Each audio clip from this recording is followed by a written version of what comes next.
Good afternoon, peoples. This is the second round of Geelong Let's Talk. We're talking to Deb Robinson from the Geelong Gaol Museum. Now, Geelong Gaol is a historical landmark in Geelong, and she's running the museum down there, plus a lot of other things that are happening there. Hi, Deb. How are you? I'm good, thanks, Matthew. How are you? Good, really good. What's been happening with you at the Geelong Gaol Museum?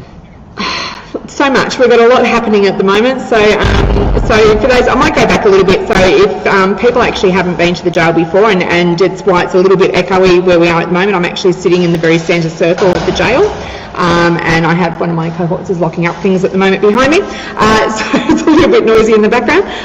But this is the Geelong Gaol. So the jail first opened in 1853 at this site, and it ran as a prison right up until 1991 when it closed. So we have the 30th anniversary of its closing this year, actually, which we'll be doing some fun stuff for that, which I'll get onto in a minute.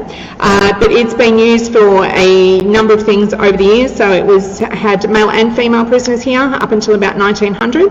After that, it had mostly men. We had a girls' school here for a short period in the 1860s when the other industrial school was overflowing, so they decided that it made sense to put the overflowing street kids into here with the prisoners.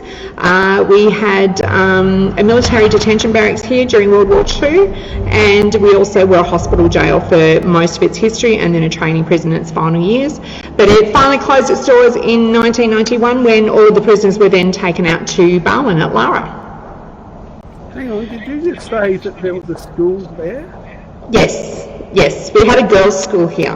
So in the about 1868, they decided, so the Ryrie Street Industrial School was the main industrial school, which was just the other side of the hospital from us. I think it's the corner of Swanston and Ryrie Street. It was down there somewhere, and it was overflowing. So they decided that we needed to have another school, and because the prison was mostly empty, they decided it made sense to turn the north, south and east wings into the Myer Street Industrial School for girls.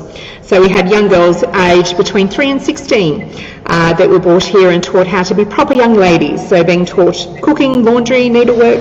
They had their schoolwork. We also had boys under 6 before they were sent out to Sunbury, and at the same time we still had the male and female prisoners down the other end.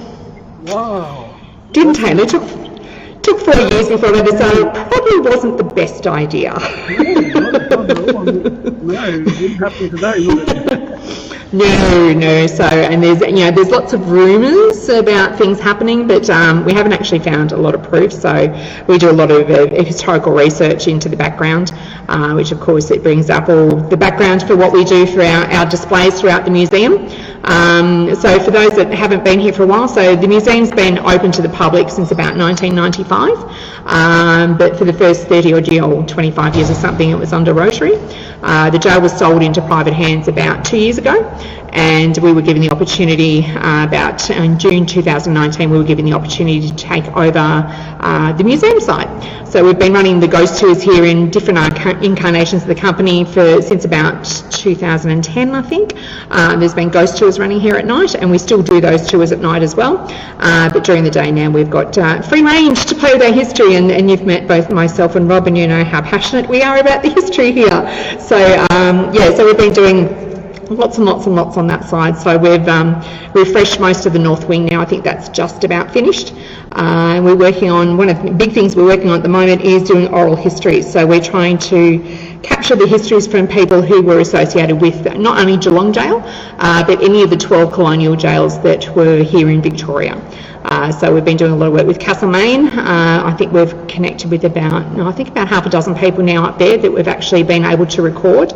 And we're going to use those, not quite sure 100% how we're going to use those yet, but we are trying to record everybody for posterity.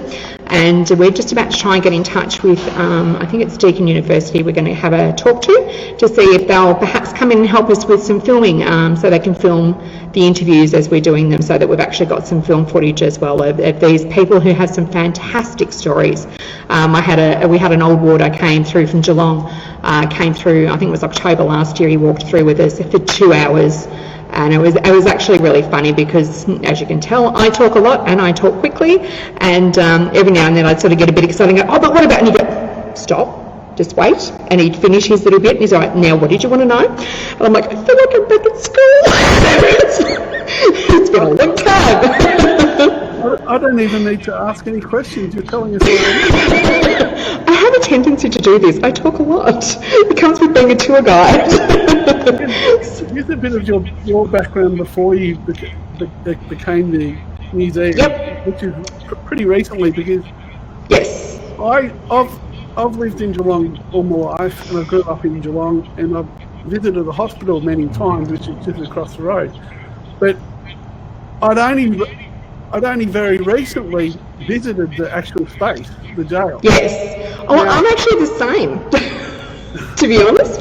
So I came back here, the first time I came to the jail was in 2011, when I had a group of girlfriends. We were looking for something fun to do for Christmas. We'd got to the point that we were doing experiences for each other for Christmas. And I actually found the ghost tour, so we decided to come along to that. But like you, I grew up in Ocean Grove, so I'm in my 50s now, but I grew up in Ocean Grove from when I was 3. So I'm a local girl through and through, and had spent quite a lot of time at the hospital for different things, visiting people and, their basic operations like having tonsils out and broken arms and things like that. And it didn't enter my head that this place even existed, didn't know. And I came through, I have a very extensive background with history. So to give you a bit of my background, I'm a qualified library technician, so I have a diploma in library and information sciences. I have been researching family history for 30 odd years now, over 35 years I think now. I've been doing local and family history. I used to go around and do talks we used to have one branch of my family used to have family reunions every few years. I was always one of the speakers for that. I'm quite passionate about my history, as you can probably tell. And because of that, when I came through on the ghost tour, I got chatting to the people that were in charge at the time, and got talking about history. And one of the things they were trying to work out at that particular time is there's a broad arrow that's in the bricks outside in the exercise yard, which is now the car park that Bowen Health use. And they were trying to prove who that possibly was. So I got involved and started doing some research, and basically I've never left. And then eventually they let me run things. So we've had a few different sort of incarnations of the company, but basically I've been around since then. So I've always done a lot of, even our ghost tours are very much based in the history. Even our paranormal investigations that we do late at night, again, has a lot of the history involved in it. So we like to use that as a validation, and it is absolutely fascinating sometimes with what actually comes through, because quite often I'll get the staff will ring me up and go, hey, we had this come through, and I go, know exactly what that is. This is the story. So we have it like that, whether you believe or not, that's a personal belief. I've had enough experiences in this building day and night now to go, yep, okay, maybe there is something else. But I'm still fascinated with history. Like, this building is still exactly the same as it was when they opened the doors in 1853. Like, it's had a few sort of, there's a few pipes and stuff around, and we've had, you can see the mesh above my head there at the moment, which is up between the first and second levels, which was put in as a safety thing in the 1950s to stop people from throwing each other and the waters over the edge. But it's pretty much, the cells are the same, the gate, the prison doors are the same. Everything is pretty much the same as it was. So this is the way it's been for 170 odd years, and it only closed 30 years ago. And when it closed, you still had the prisoners still had a bucket for a toilet. There's no toilets in the cells at all. They're just a small cell. I can't even remember what the measurement is. I think it's 8 foot by 6 foot or something, with one very small window that's about that big up on the high in the cell wall. And that goes back to the early days when it was part of the Pentonville system. And the Pentonville system was a system that was basically punishment. There was no reformation of prisoners, it was punishment. So the idea was that they spent up to 23 hours a day in their cell, doing work, small works and that, but they were pretty much on their own, and it was there to reflect on the error of their ways and hopefully that they wouldn't reoffend once they were released. It didn't always work. A little lunacy claims and that in here, and that's the other thing, is before we had purpose-built lunatic asylums and stuff, and lunatic is is the correct terminology for the 1900s. Maybe not so much now, it's not politically correct now, but back in the 1900s they were referred to as lunatic asylums. And before there was purpose-built ones, they were put in jails. So if you were deemed to be, a lunatic and had to be assessed by the I've forgotten his name, Commissioner of Lunacy or something was his name, or checked out by the medical staff, you were put in here on a bond of lunacy until they were proven either one way or the other. If you were proven to be mentally unstable, you were taken off to the asylums. If you weren't, you were released. So it's not an easy life. And even the age groups we had here, we had prisoners, as I said, we had the girls' school here, but we also had very young prisoners.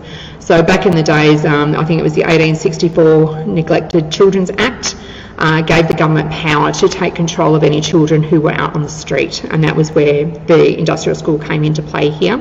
But it also meant that children could be charged with being neglected, and that was a way of putting them into the system. Sometimes that system meant putting them in jail.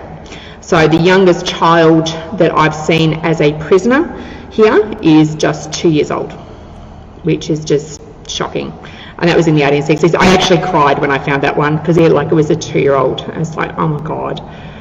Yeah, but we were a silent prison too. And you think about, we had women prisoners. So we had pregnant women who were giving birth, and you weren't allowed to make a noise. There's actually, again in the 1860s, there's a rule in the books that states that women are not allowed to sing in their cells.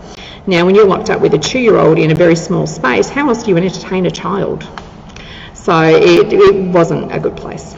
So for that sort of stuff, as much as we love it now, but there's stuff still in every fabric of this building. Like even, I think 3 weeks ago, we found, actually it was one of Rob's kids was having a wander around, and they found a pair of underwear and a bong that had been hidden for 30 odd years. That is, we're still finding stuff. It's hilarious. It's just, oh my God, some of this stuff is so well hidden, and then all of a sudden you'll be in cleaning something, and then all of a sudden it's like, what's that? And you pull it out and it's a bong. Or we found, I think, a pillowcase and a t-shirt in another place, and we found some leftover, I think it's marijuana, we're not really sure. So we find all sorts of stuff. She's still giving up her secrets even after all this time. So, but it's an awesome place to work at. There's so much historical significance to the place that a lot of people wouldn't have any idea about. And it's go on. Keep going. I was going to say this was the third prison built in Victoria. So in the very early days, so we had Melbourne Gaol, of course, was the second main one. The very first prison built in Victoria was actually down at Portland. Then we had earlier ones that were in Melbourne itself, but Melbourne Gaol as it stands, or what's left of it now, wasn't built until 1845, and then this one started being built in about 1848. They started looking at it. We did have the South Geelong Gaol, which was on the corner of Ballyangan and Yarra Streets, but that was demolished in the early 1900s.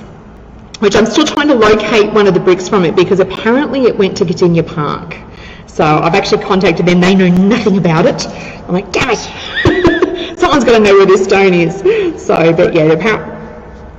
You've reopened the jail as a museum quite recently, right? Yes. Yeah. Tell us a bit more about that. Okay, so it was running as a museum under Rotary, but we've extended the hours a little bit. So we're open every weekend between 12 and 5 p.m. And we're also open every day of the school holidays, so for the 2 weeks of term breaks throughout the year, and also for the 6 weeks over summer, we're open every single day.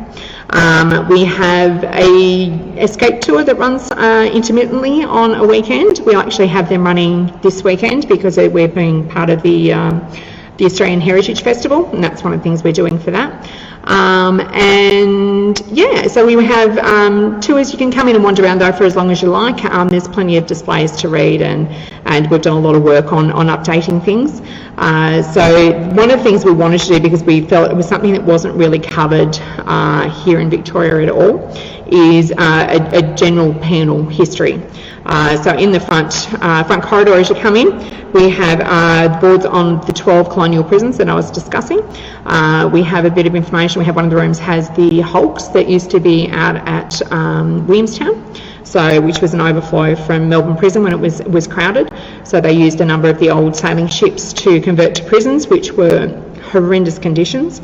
But they used to take the prisoners off there onto the shore each day, where they would quarry bluestone. And some of that bluestone, which was hewn into shape by the convicts into brick sizes, was used to build this jail. So the convicts themselves actually built this prison. They moved a couple of the hulks were actually parked in Corio Bay, or moored in Corio Bay.